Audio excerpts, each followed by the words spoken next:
Experience a phenomenon and a history-making event. In 50 years, I've never repeated a homily. I know you might think so.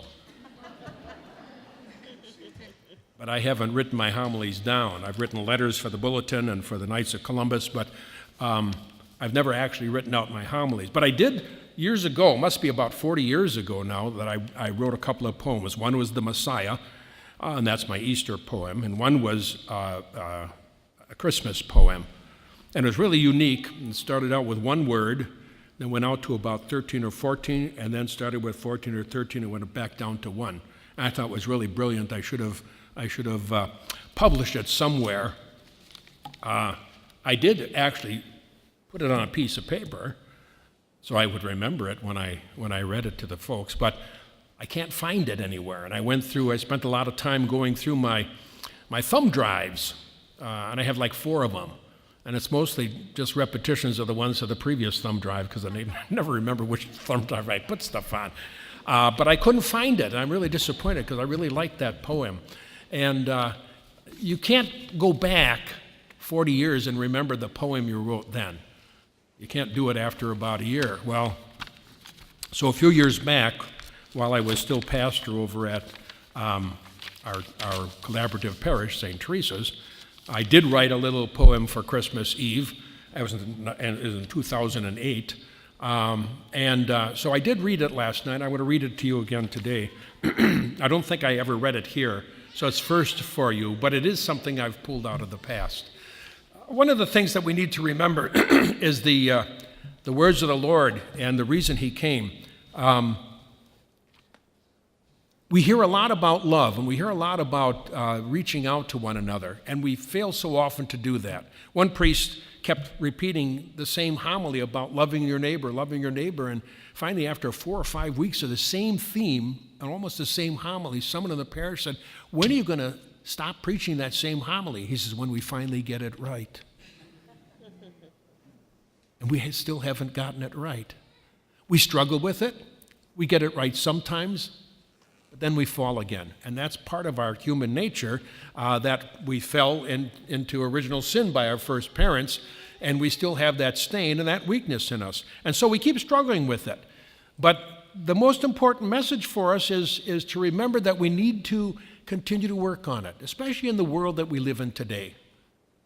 I preached one night, I read something about, I think it was 1915, during World War I, when on Christmas Eve, a German soldier began singing at midnight, Stille Nacht, Heilige Nacht, and everybody on both sides of the line of defense began to sing the Silent Night song. And then they came out one by one. They took a chance, came out of their trenches and came across the line, and they shared pictures of their loved ones, and they handed cigarettes and chocolates back and forth. And then after a short while, they went back into their trenches and began shooting each other again. But for that brief moment, they had acted out of love in remembrance of the Savior who was born that night.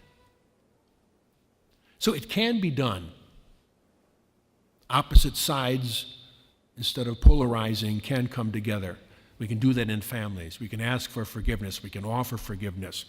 And we can act out of love. Because when we act out of love, we have joy in our hearts. And we can create peace. But without love, we can't. Probably, I think the best words of love can be found in the gospel that we read.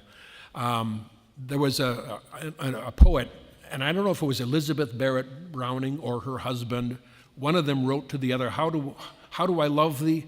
Let me count the ways. And he went through a whole bunch of different ways of how he or she was expressing the love for their spouse. I think the words that really tell us the most about love are the words that say, "And the Word was made flesh and dwelt among us." Because that was when Christ, who is love, came into the world. So this is a little poem I wrote called "The Gift." There was a gift beneath my tree last year that read, "This is from me. I saw it past Christmases too, so I nudged it with my shoe. The gift was in bright ribbons wrapped. I wonder what inside was trapped. Too light for shoes or baseball mitt, I thought again, what's inside it? I picked it up. It was so light. The ribbons round it tied quite tight.